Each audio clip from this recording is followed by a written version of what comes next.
risen from the ashes to school the masses. Hello, everybody. Welcome to another edition of the Scholars of Wrestling show. I'm Scholar Jeff. Alongside me this week is Scholar Bryan. How's it going, Bryan? Pretty good, and definitely feeling a little better after the complete chaos that was last week. Yeah. That's it. This was an exercise in damage control all the way. If I'm not convinced yet, but we'll go into that. Oh yes, we will. A little bit later on. I'm not fully convinced that damage control is actually happening here. Well, then again, we will address that in due time. By the way, Scholar Tarek is on assignment this week. But in the meantime, let's kick off the show proper with a little bit of backstage news. Backstage news! Because someone had to do it. Damn right. All right, so I'm sure you've all heard this one. The big topic this week, the apparent new gimmick change for one Kalisto is supposedly a gay Latin hairdresser. No. Where on earth did this come from? My problem with this is not the gimmick itself. I'm like, because that actually sounds kind of cool, kind of like that. Really? Fun. It's like it's got to happen at some point. It did happen with Rico. Yeah. Well, see. The problem with Rico is that you thought it, but it was never out and out that it was gay. Here, on the other hand, if you're just going to come out and say that you're a gay Latin hairdresser, that's fine, cool, go for it. My problem is, you build up this guy in NXT. He's a masked wrestler. And a good one. Why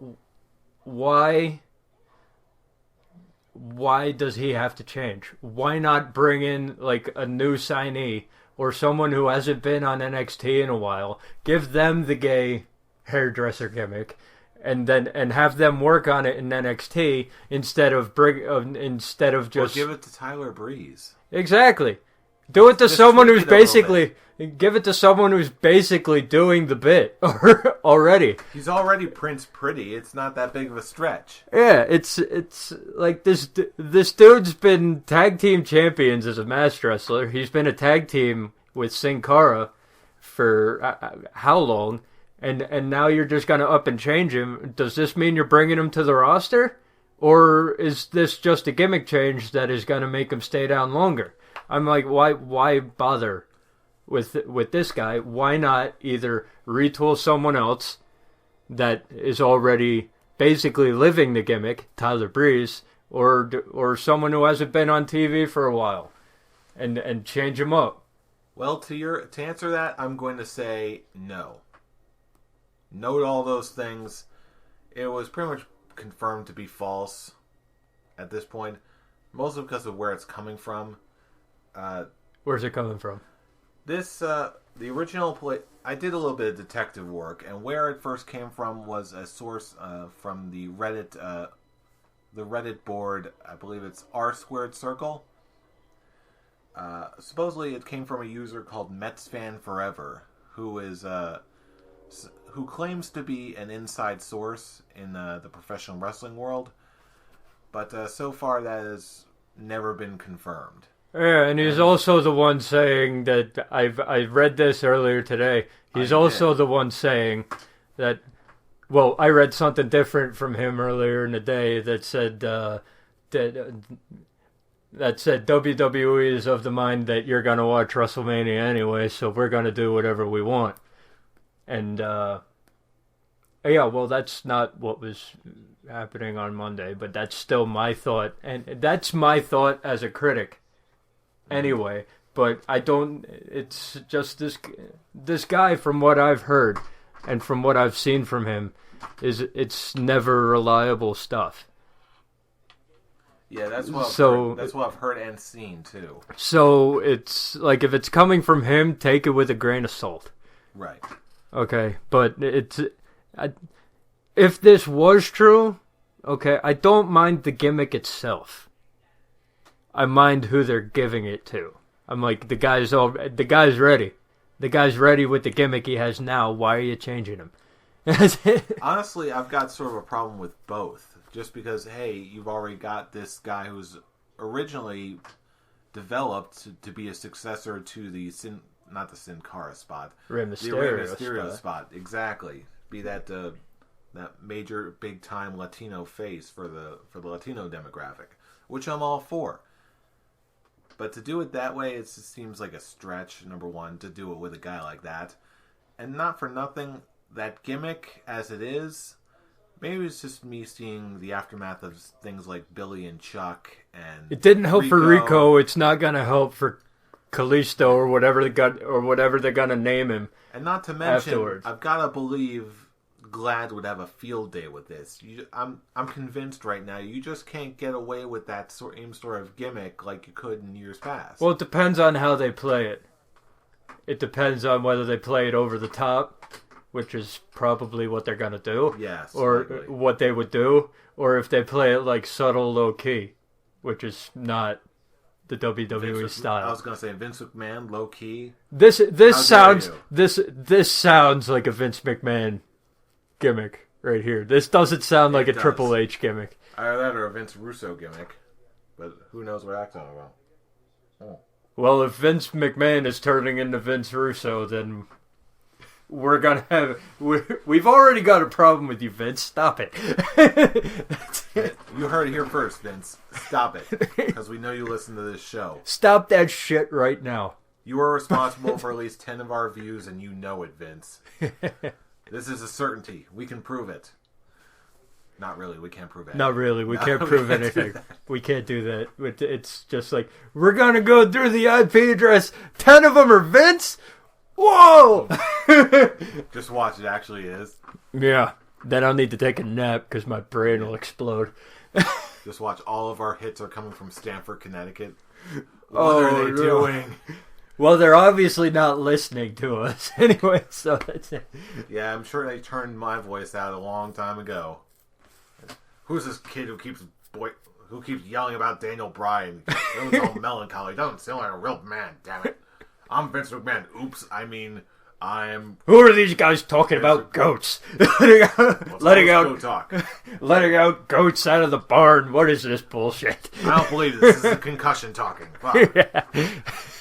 Alright, well, enough of that ridiculousness. Let's move on to ridiculousness. Let's move on to Monday Night Raw. Why not?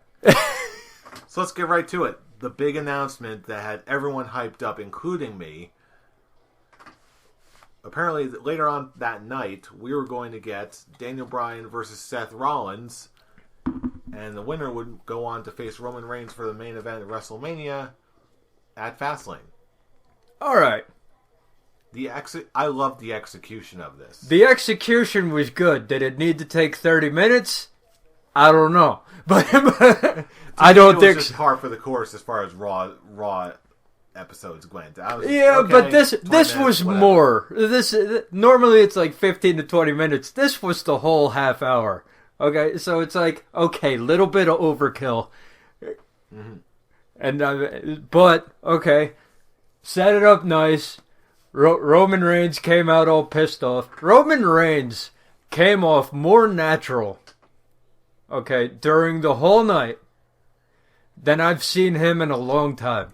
He did a decent job. I'm not gonna say good, because there still wasn't much material to work with. But he was decent, and that spear, holy crap! That's it. I'm still not a fan of the spear, but they've been I'm not a fan of the spear, but when he pulls one out like he did against the Big Show on Monday night, whoa! Okay, Roman Reigns just went from a 1 to a 4 in the past week. Yeah, still not great, but better than the crap stain he was last week. Better than Jack and the Beanstalk. Yeah, better than Magic Beans, and better than Suffer and Succotash.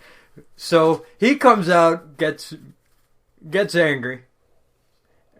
Daniel Bryan and Seth Rollins come out, do their thing. They set up this match. And first thought on every smark's mind is, here's the damage control. Okay. My first thought was, Daniel Bryan has to win. It's obvious. Seth Rollins is doing other stuff, going into other stuff for WrestleMania. There's no reason he needs to win. And if he wins, it's obvious what's going to happen at Fastlane. So there needs to be some kind of doubt. So you have Daniel Bryan. So it was an obvious win. I was like, okay, we're getting Daniel Bryan versus Seth Rollins. Automatic, great match. So I'm like, okay, I'm good for this. For now. Go into my thoughts on everything else when we get to the match. Okay, that's fair. That's fair. But as for this segment, the execution could have been a bit better. It could have been a lot shorter. 30, a lot of Triple H promos. No, but I mean, like, this was overkill. Most Triple H promos are like 15, 20 minutes. Okay, go on. We're moving on. A half hour? Come on, dude. Falling asleep. I will say this, though. I almost hate to admit this one, but I was actually kind of interested in what they were doing. Oh, yeah, it's definitely interesting. And not for nothing, when Seth Rollins came out and they had a little snafu with the microphone right before they went to commercial. There was a lot of snafus. Seth, we can't hear you. Commercial.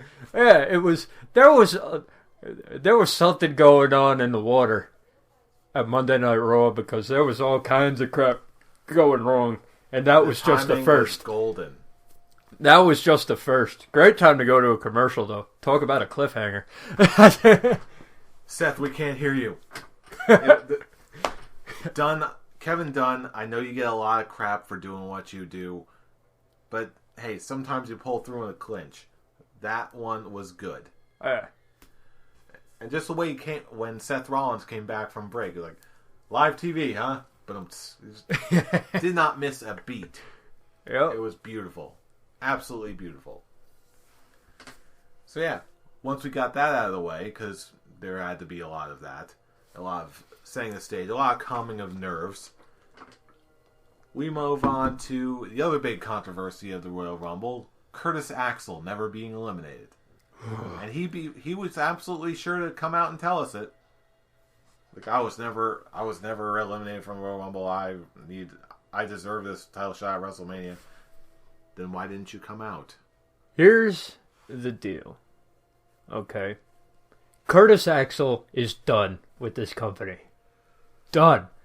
There's the reason I say this, okay, is as he's talking, as he is saying this, the commentary team is shitting all over Curtis Axel.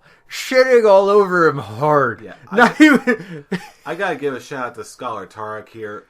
Normally, the lousy commentary does not really bother me all that much. But Most of the time, I'm very apologetic. But this time. This time, it was just... It's for some reason it stuck out to me way, way more than it ever has before. Because it's basically, okay, we know this performer isn't that good and hasn't been doing anything. But now we have proof that when the next series of cuts are going down, you can kiss Curtis Axel goodbye. Because they shit all over him. All over him. They laughed at him while he was talking. They were like, this guy thinks he's getting the title shot. So it's even if he is a jobber, don't treat him like one. Yeah, he's done. Seriously, guys. He's done. Curtis Axel's done. And what Dean Ambrose did basically just now you're eliminated. Now you're eliminated. That was funny, though. That was funny.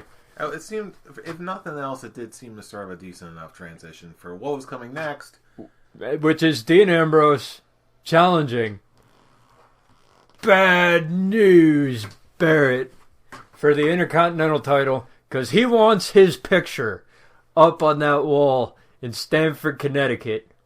Even though you already won the U.S. title and went on. He won the United States title, but that is not the Intercontinental title. And Will this elevate the title? I doubt it. Really? Because it's just the way the WWE works. Remember Dean Ambrose with the United States title? Defending it 3 times in a year? That's it. Hey, but then again, that was also Dean Ambrose as part of the Shield. Now we're talking Dean Ambrose as a singular entity. Do I believe that Dean Ambrose will come out of this as the Intercontinental Champion? Almost definitely. Like 99.9%. Dean Ambrose is your next Intercontinental Champion. Do I believe this will elevate the title? I'm skeptical.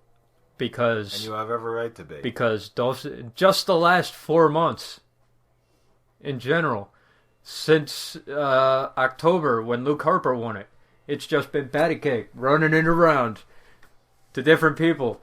Like, what has there been? 4 champions and 4 title changes in the last 4 months? I don't even know. I honestly don't. That's what I'm thinking, because Luke Harper beats Dolph Ziggler. Dolph Ziggler wins it back. Now Bad News Barrett beats Dolph Ziggler.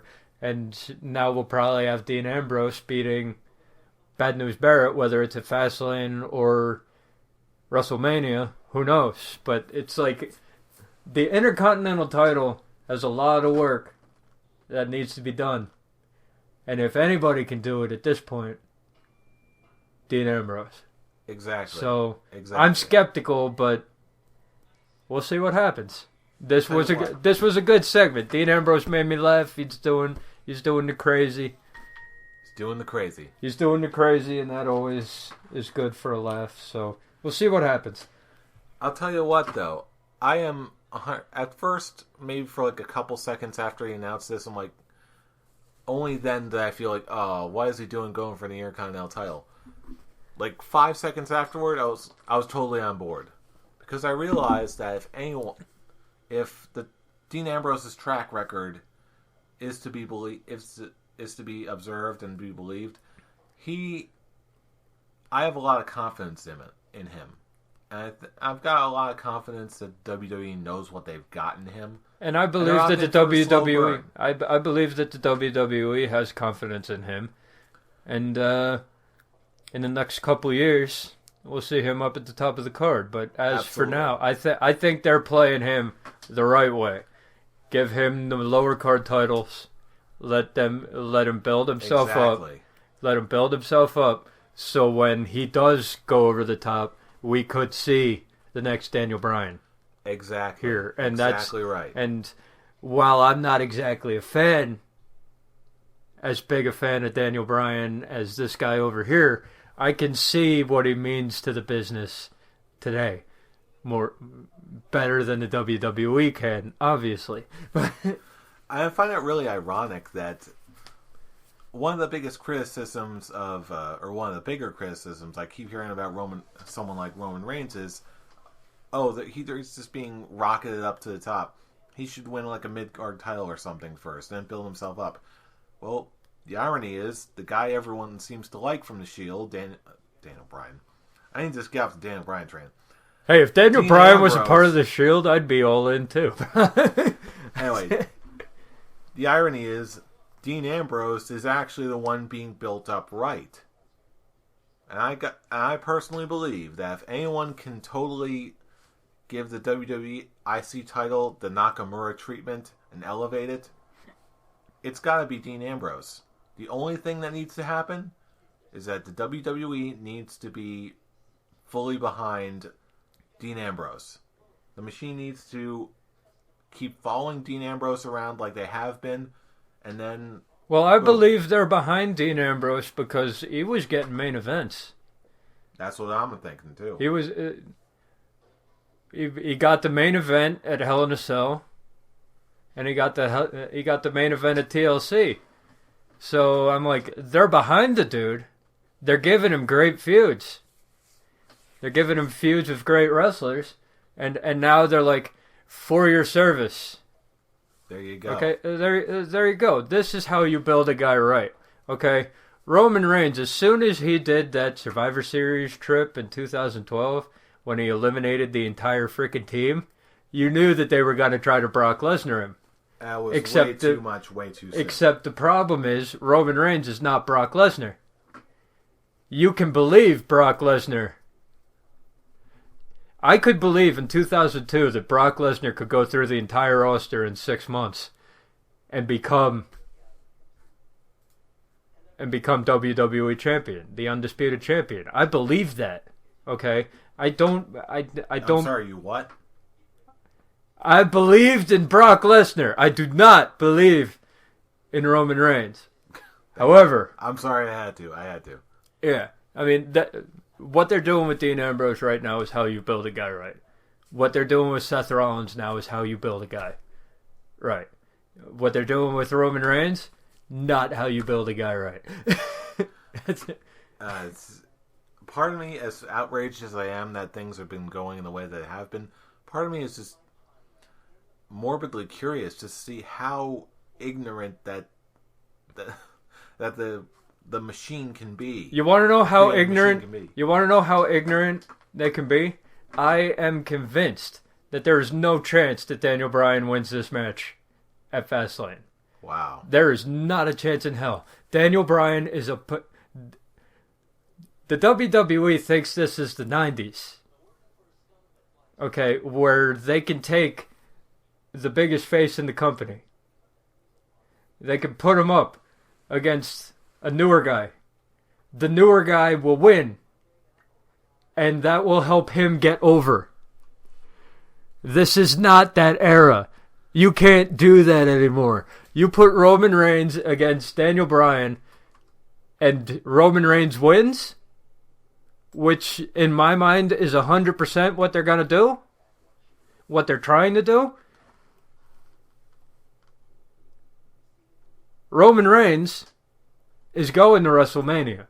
They're not going back to the well that they did last year. They're just not. Or so they say, anyway. No, I completely believe that this match right here is just because of the fan reaction. Okay? That doesn't mean Daniel Bryan's going to win. I don't believe they're going to do the same thing 2 years in a row. I don't believe it, because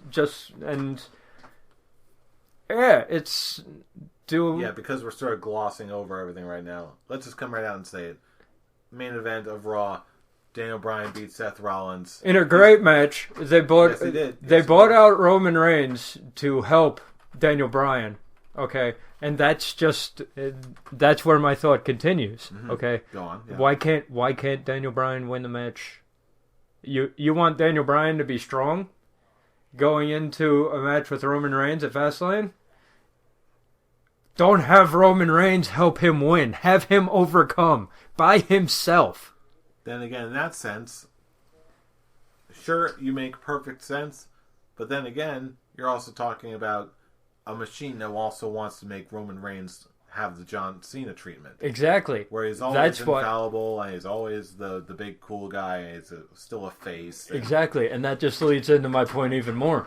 Okay, they have Roman Reigns come out to take care of the Big Show, which is all well and good. Mm-hmm. Okay, but it's basically saying that Daniel Bryan can't win without my help.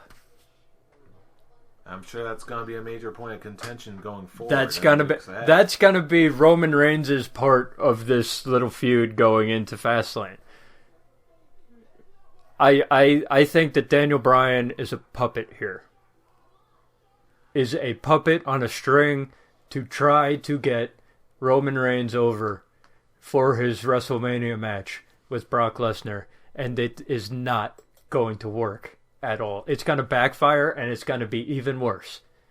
I still believe that we are on the fast track, 100%. The fast lane, you mean?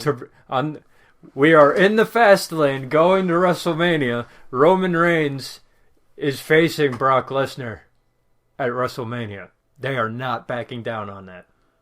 And you know what? That's appears to be the current big leak of the moment. Again, this sort of ties in the backstage news. Supposedly, a source said it's 100% confirmed, quote-unquote, that Roman Reigns is going to be going over Daniel Bryan, and then just locking in this chance at WrestleMania.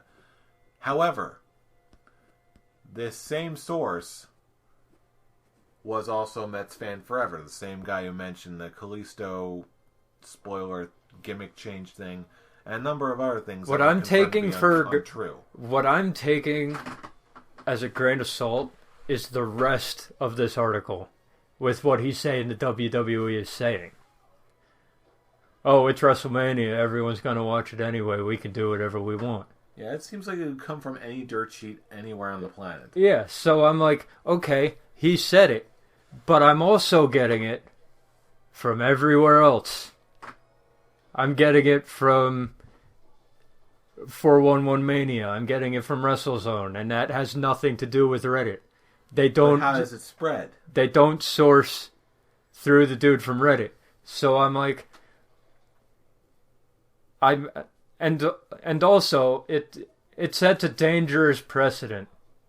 Okay, if you're going to ignore the results of the Royal Rumble for 2 years in a row. Okay, last year they screwed up. They admitted it. They were like, "It's Batista. He just came back. We thought about it. Okay, we don't know if he can actually go for 20 minutes of a WrestleMania main event. The fans want Daniel Bryan. Throw him in there. Okay, here we know that Roman Reigns can go in the ring. In your case. He's okay. In your case. He can go with an opponent that can lead him. Brock Lesnar is one of those guys. Okay? The only reason they put Daniel Bryan in this match is for fan service. And in my case, in my thought, I'd be like, okay, it's a dangerous precedent because now you're saying the Royal Rumble doesn't matter. At all. If you book Roman Reigns to win the Royal Rumble, followed through, okay, you're gonna get shit on, you're gonna have a lot of issues, but you're devaluing the Royal Rumble match by having Daniel Bryan win. And I'm more concerned with the Royal Rumble match than whether Daniel Bryan gets into the main event at WrestleMania. In my eyes, okay, you booked Roman Reigns to win the Royal Rumble. Was it a bad decision? Yes. But if you're going to make it, stick by it. And you know what? Mick Foley, of all people, agrees with that same exact sentiment. He said in a blog post just recently that one of his biggest gripes was that this whole entire Roman Reigns situation was going to end up devaluing the Royal Rumble, or end up just taking all the excitement and taking all the wind out of the proverbial sail, so to speak. So I can actually say this with a straight face and with a clear conscience. I want Roman Reigns to win. At Fastlane. Because I love the Royal Rumble more than I love Daniel Bryan. Okay? Daniel Bryan will get his time. He already has. It got cut short. I understand why the people want him to have it again. He will get it again. Okay? But now you have to set a precedent that the Royal Rumble matters. This is where we disagree.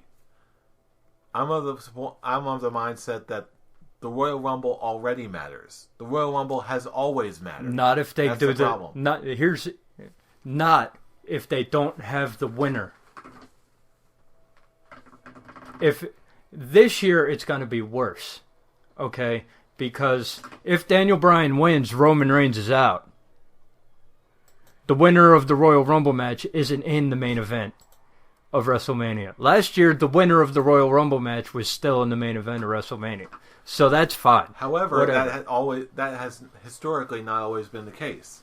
The first case I'm coming to mind here is, of course, when Vince McMahon technically won the Royal Rumble. Technically. And it just skipped out. And we all know that was a bullshit Royal Rumble anyway. Yes, it was. And that was one of the first times where I was like, fuck the WWE. I'm out. I stopped watching. after that for about a year until the Royal Rumble the next year. And you know what? Because I was like, you're going to have Vince McMahon win the freaking Royal Rumble? Yeah, he's going to be in the main event. You're fucking over the Royal Rumble. I am more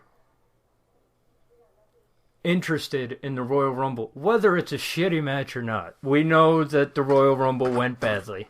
Okay? We know that the wrong guy won. Okay? But if he's not in the main event of WrestleMania, an actual wrestler, okay, that's my point. Vince McMahon won. Okay? He's not an actual wrestler. If he's out, I don't care. The guy he eliminated ended up being in. So it's like, of the final two, fine. Daniel Bryan, okay, whether we like it or we hate it, okay, was eliminated early on in the match.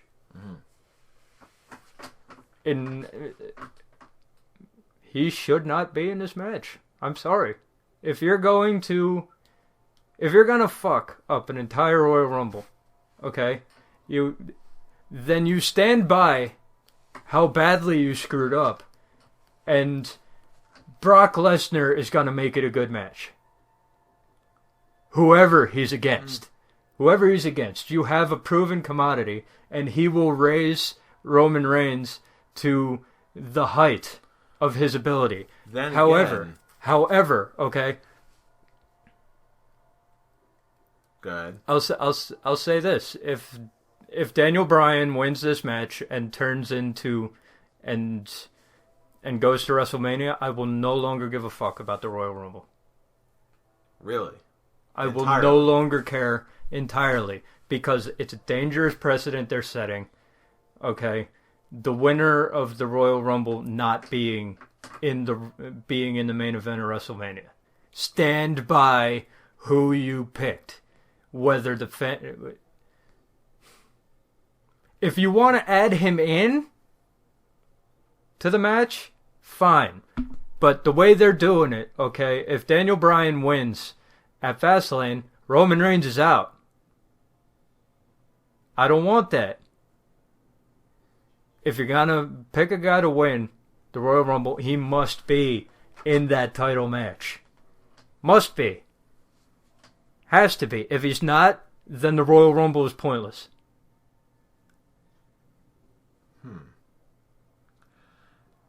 And if you do the triple threat match, you're going to the well too many times. See, I don't think you would be going through the well too many times, because here's the thing. This entire situation, the more I think about it, is very much a double-edged sword. They say they don't want to go through to the well too many times with the whole Daniel Bryan thing, but they've got no problem going to the well twice in a row with The Rock and John Cena, the whole twice in a lifetime debacle. After, once in a lifetime. BS. And everyone knew it. No, but in this case, okay, I don't care about the match. I care if Daniel Bryan wins again. If Daniel Bryan is in the match at WrestleMania, he must lose. And this is where the whole thing keeps going even more double-edged. Either way, the WWE has put themselves in a corner they cannot get out of. That's pretty much the long because short of it. And Daniel Bryan, because Daniel Bryan gets into the match at WrestleMania, he wins. If Seth Rollins doesn't come out and cash in right away, we get the same shit we did last year. It's WrestleMania 30 all over again. I've seen it. I don't care to see it again. We've already gotten the big yes chant in the bill. I'm done. I've seen it. And the yes chant is annoying as hell anyway. You got the big one. We're good. Move on. You want to give him a title reign, give it to him at SummerSlam. That would not be a bad idea. Give it to him at SummerSlam. If I just, and you get Roman Reigns, the people are gonna hate it. And then Seth Rollins comes out. He's the biggest face in the damn company. That's not what you want. You've screwed yourself, WWE. Yeah, Either way, you've screwed your main event. The more I think about this, the more how strange this entire situation is. At this point, I don't even care about the main event of WrestleMania. I don't care. It's done. for me. It's like, whoever's in it, I do not care. Because first of all, how are you going to explain to me how anyone can beat Brock Lesnar? Not one person in that company can beat Brock Lesnar. Do not tell me that Daniel Bryan can beat Brock Lesnar. Okay, I won't tell you. After what I saw at the Royal Rumble, the dude had broken ribs and he was throwing people around the ring like it was nothing. Daniel Bryan cannot beat Brock Lesnar. Roman Reigns cannot beat Brock Lesnar. Nobody in the WWE can beat Brock Lesnar. Brock Lesnar cannot beat Brock Lesnar. Brock Lesnar eats Brock Lesnar. That's, you know what? That's actually the finish of WrestleMania 31. Brock Lesnar destroys everybody, and he just starts eating his arm, and then he just sort of implodes upon himself. So, whatever happens in this WrestleMania main event, if anybody beats Brock Lesnar clean, I'm calling bullshit. So it doesn't matter to me, the main event, because if Brock Lesnar loses, you're not gonna be able to convince me. Here's that one key difference, though, in my eyes. Daniel Bryan, at the very least, has enough wrestling experience and enough of a move repertoire and knowledge of the game, period, so that I'm sure if anyone can come up with a way that he can really sell the idea of conquering the giant, beating Goro in the last stage of Mortal Kombat, Daniel Bryan is it. It's either, especially when you look at the alternative, when the alternative is trusting that role to a greenhorn like Roman Reigns, this is where that double-edged sword comes in. Like you said, sure, if they don't follow through and have Roman Reigns get there, it diminishes a little bit of the credibility that they build up with the Royal Rumble. It diminishes a lot. But conversely, there's also no guarantee that you're going to get a good match out of the deal either, which is my big concern. And that's really one of the main key factors why I'm still pulling for Daniel Bryan during this whole debacle. Because at least we're going to... Because me and a lot of other people do still feel like Daniel Bryan versus Brock Lesnar, that could be an incredible, incredible match. And who knows if we're ever going to get a chance to see anything like that again. Well, I'm just going to say... The promise is a lot more than... Yeah. From my perspective, it comes down to the promise of a good match versus the credibility of the Royal Rumble at this point. And my thing is... I'm officially coming out and say it. I don't care. You don't care about what? I don't care either way. About the Rumble? Or? No, I don't care about the main event of WrestleMania at all. Either way, whether Daniel Bryan's in it, Roman Reigns is in it, I don't care. Because I have an issue with both guys, who are said to be going for the main event. So if they're either one of them are in the match, I don't care. Neither of them, in my mind, can beat Brock Lesnar, so I don't care. Well, here's the other thing. We all still know that Seth Rollins is still waiting in the wings. We all know that he could easily cash in at the main event of WrestleMania and totally change around everything. I care about after the match itself.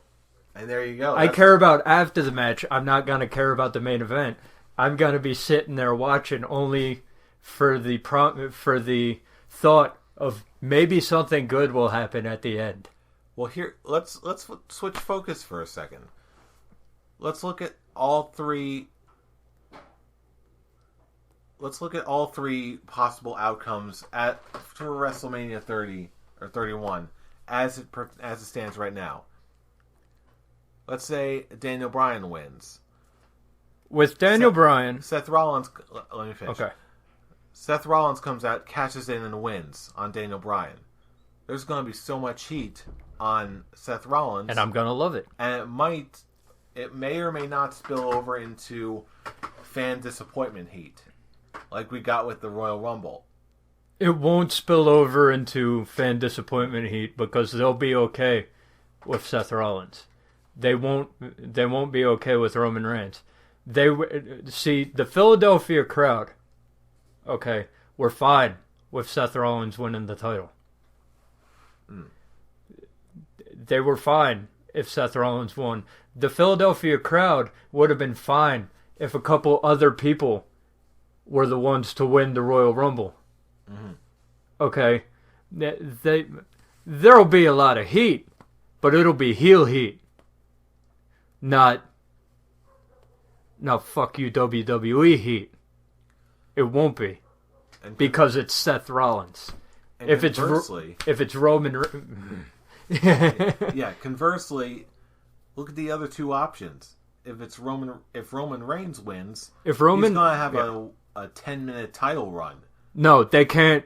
If Roman Reigns wins, they can't have Seth Rollins cash in at WrestleMania. So Seth Rollins they can't. Is going to... They can't, because then Seth Rollins will be the biggest face in the company.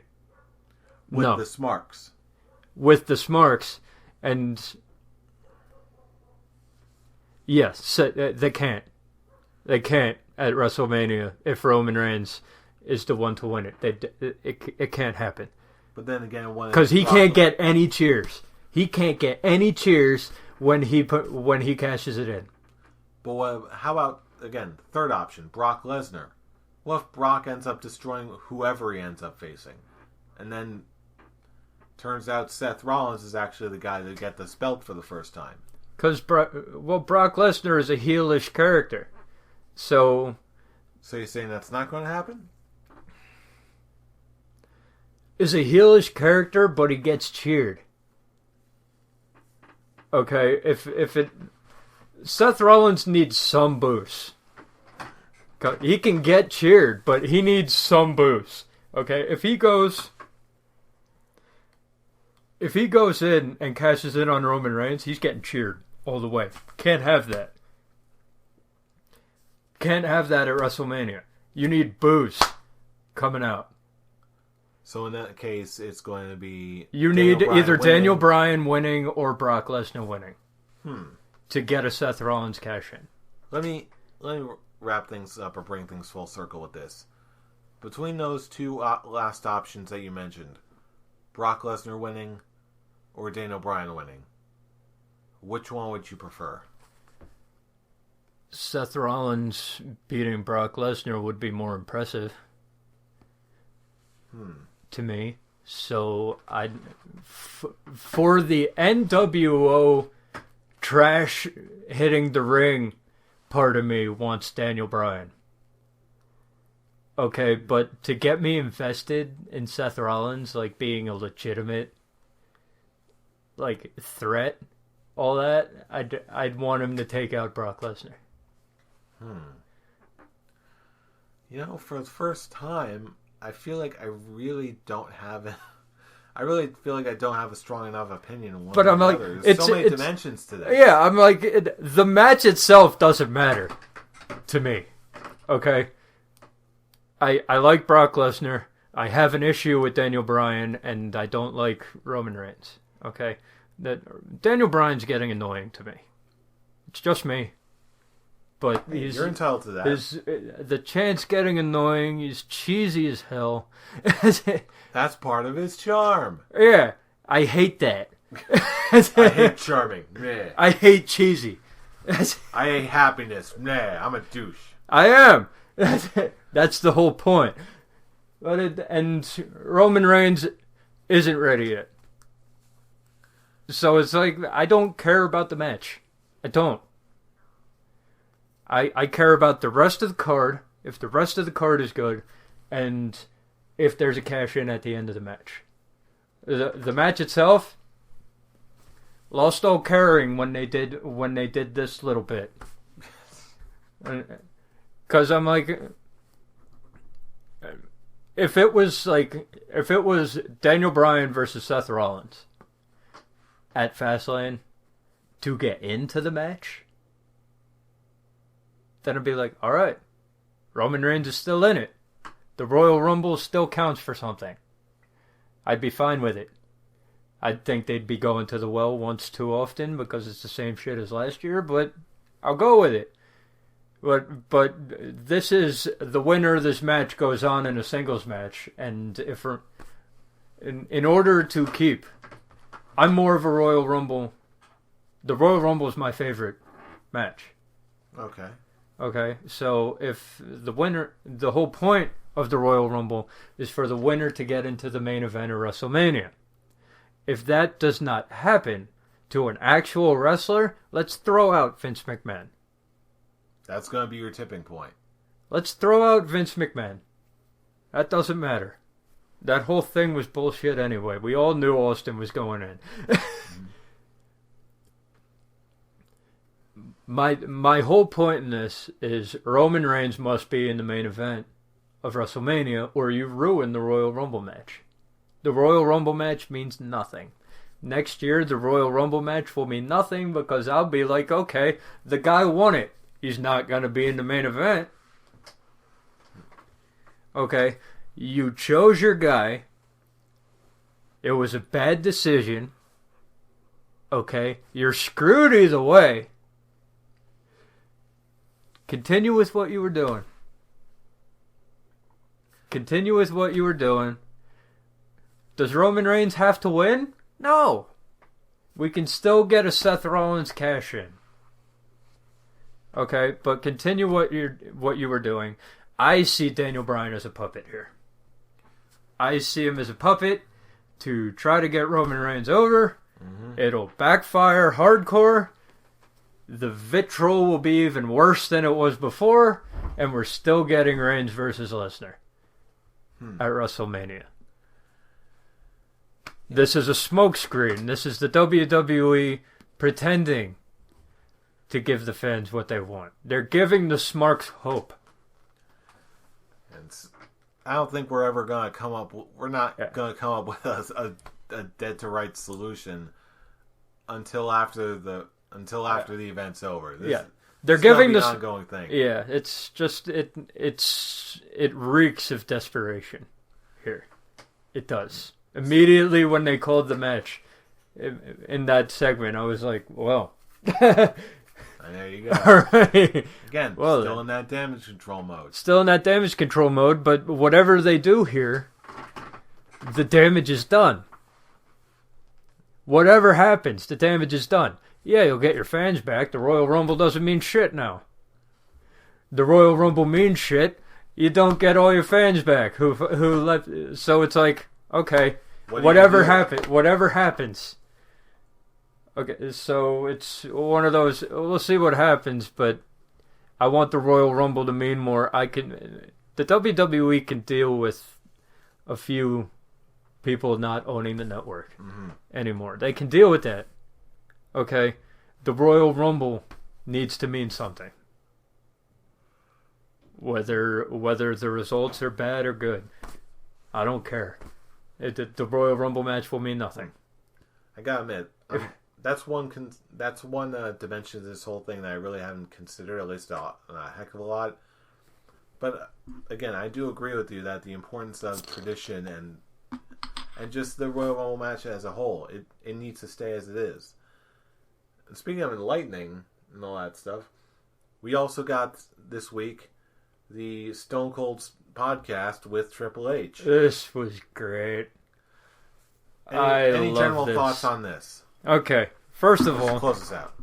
First of all, China, I don't care whether she gets into the Hall of Fame or not. I just don't care.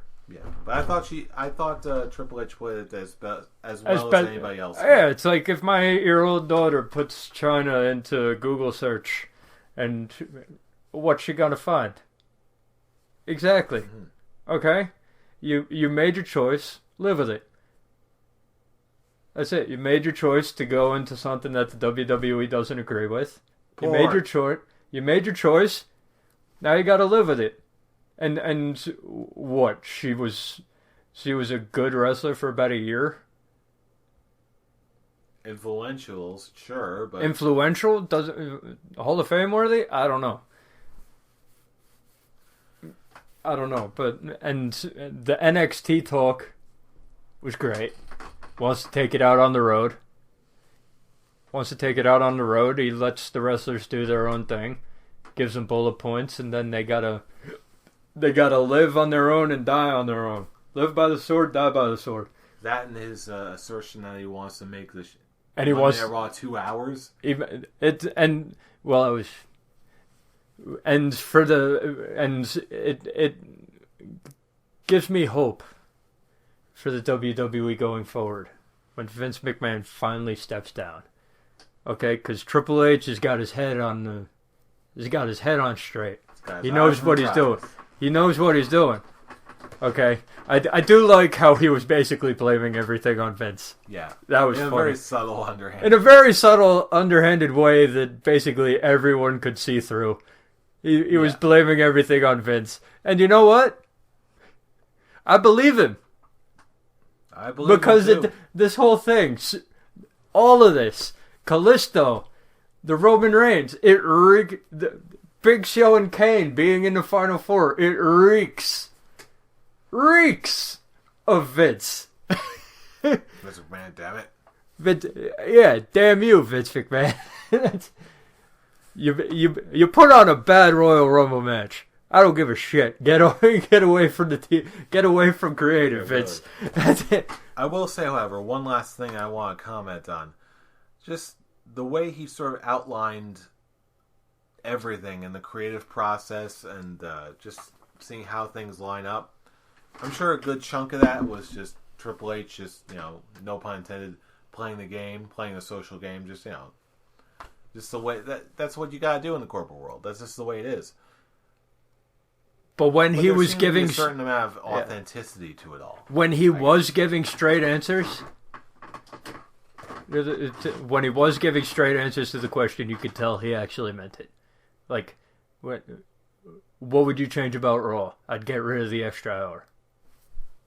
Right there, he meant it. Boom. Damn, straight up. But how do you like what do you do with NXT? I give them bullet points, and then they're on their own. Nice. That's how it's supposed to be. Yeah, in a weird way, Triple H almost seems like the most human out of all the WWE characters. Like, I'm sure we all know about the scummy stuff that Triple H has a tendency to do sometimes, or has done in the past, between the clique and all the politicking and all that. I'm sure he's done that, but now that he's out, now that he's also away from done that, a lot of good too. Yeah. And it's really hard to sort of see the forest for the trees when all we're focusing on is the negative, really. Yeah.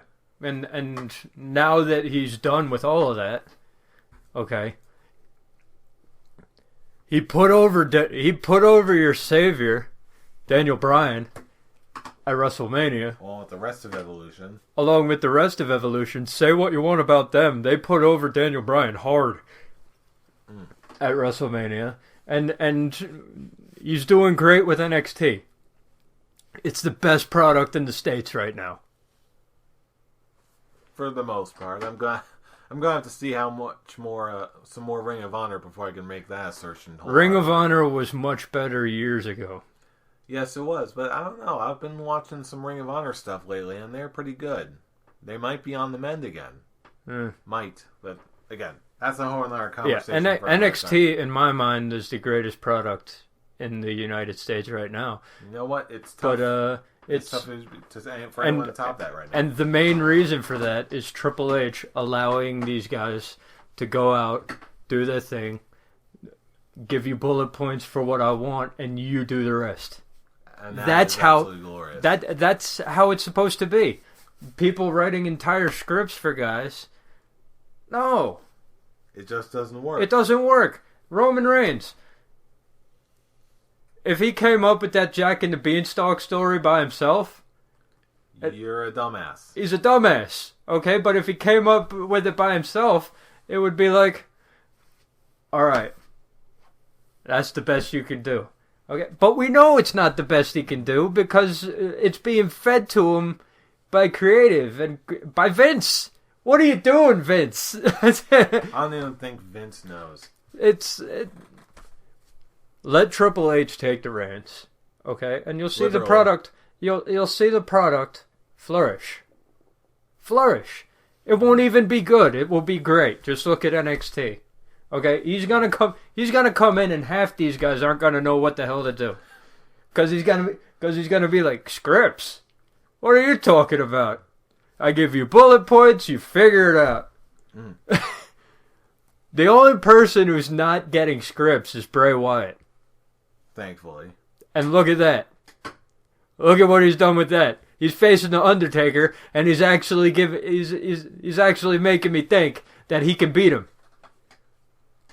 Funny how that is. Funny how that is, with 3 freaking promos. 3-minute long promos. And a great 15-minute match with Dolph Ziggler. That was fantastic. That was phenomenal. Okay? Other match in that, as far as I'm concerned. I'd actually give that match of the night. Because it wasn't all the bullshit at the end. That. It's like there wasn't all the bullshit at the end. It's like, yeah, the 10 minutes of Daniel Bryan and Seth Rollins that had no bullshit were awesome, but those 3 minutes kind of brought it down for me. But Bray Wyatt and Dolph Ziggler was 12 minutes of unadulterated awesome. I was really surprised. There was actually a lot to enjoy on this Raw, for once, thankfully. Yeah, it's like the Cesaro match was great. Mm-hmm. For Scarlett Tarek out there. The Cesaro... What was it? Cesaro versus Jimmy? Yeah, I think it was Jimmy Uso. Cesaro versus Jimmy Uso was great. And now we're getting a tag team title feud for Fastlane. Good for them. Okay, there was... After the BS, that was the Royal Rumble, they needed a good first 3-hour Raw that actually had wrestling. Mm-hmm. Okay, I don't count that last week as a Raw. That was the Royal Rumble with interviews. You're not wrong. But so it's like they needed a good show, and for the most part, they got one. Mm-hmm. For Raw this week was a good, solid, classic OT. Yeah, I've got. I'd say a high classic OT for me. If I had to give a beard rating and all, but really, most of the time I feel like I have a really hard time applying beard ratings to Raws anymore. Basically, if I'm not annoyed by anything, but nothing was like fantastic, it'll get a classic OT. And you know what? That's fair. So it's like it was close to getting full beard because it had 2 great matches, but then the last great match kind of fell for me a little bit with all the bullshit at the end. But good week. Good week. Good week to come off a pretty crappy one last week. Absolutely. Rough week, a great week to come off a sort of rough couple weeks. But I'll tell you what, the storyline definitely has me intrigued and the possibilities are virtually endless. But you know what? Right now, if you're listening to this, we want to know what you think also. What's going to happen between Daniel Bryan and Roman Reigns? What's going to happen? What should happen? Let us know. Comment on our Facebook page. If you like what you hear, leave us a like, leave us a comment. We always love that. And if you really like us, subscribe to our channel on the YouTube where odds are you're listening right now. Like our Facebook page. Just like us, follow us. It's free wrestling-related entertainment every single week. It's good stuff. Brian, any final thoughts before we close out? What should happen? Double pin. Screw it. The weird part is I don't even know if you're being serious or not. I'm being serious because I don't care about the main event match. Why not? Double pin. Double pin. See, okay, look at WWE. Double pin, triple threat match. We'll do this again. See you next year. In the meantime, we are the Scholars of Wrestling, and you have just been schooled. You're welcome. So let's talk about that double pin. Why not? Let's go.